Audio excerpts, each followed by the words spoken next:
आपको पता है कि जिस तरह तोशाखाना केस ट्रायल जो है जल्दी चलाया गया, पहले दिन, फिर घंटे और फिर मिनट्स के अंदर वो फैसला आया, इसी तरह इस ट्रायल को भी चलाया जा रहा है। उसकी रीजन ये है कि एक तरफ चालान जमा होता है, कॉपियां जो हैं वो तकसीम की जाती हैं, फिर साथ ही फर्द जुर्म के लिए डेट फिक्स की जाती है। और आज फिर वही हुआ कि फर्द जुर्म जो है लगा दिया गया है।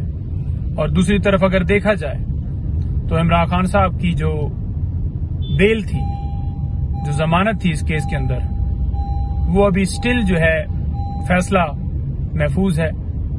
जो क्वैशमेंट की दरखास्त थी वो स्टिल फैसला महफूज है। इस ट्रायल को रोकने के हवाले से जो दरखास्त थी वो फैसला महफूज है। तो पहले नीचे केस की समाअत नहीं की जाती, यानी कि ट्रायल कोर्ट के सामने जमानत की दरखास्त के ऊपर कि जज साहब छुट्टी पर हैं और ड्यूटी जज साहब भी अवेलेबल नहीं होते, और फिर ऊपर यही प्रोसीडिंग्स की जाती हैं।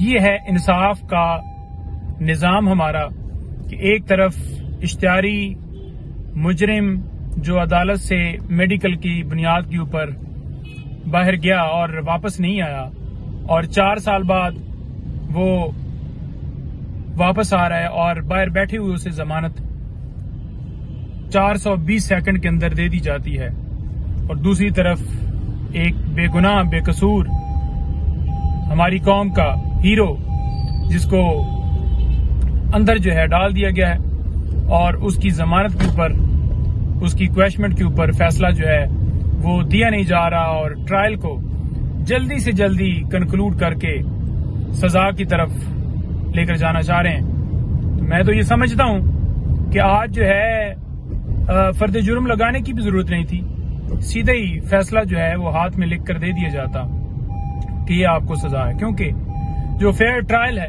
वो तो हो नहीं रहा। ड्यू प्रोसेस आईने पाकिस्तान कहता है, लेकिन नहीं हो रहा।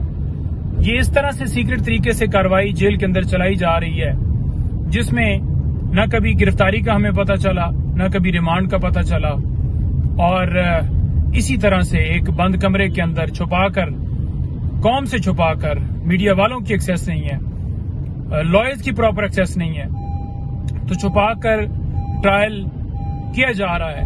हम इसलिए कहते थे कि ये ओपन हो ताकि जो इंसाफ के तकाजे हैं वो पूरे हों और साफ शफाफ। ये कैसे फेयर ट्रायल कहा जा सकता है जब इस तरह से कार्रवाई की जाएगी और जो हक है, कानून जो देता है हक, वो हमारा हक सलब किया जाएगा।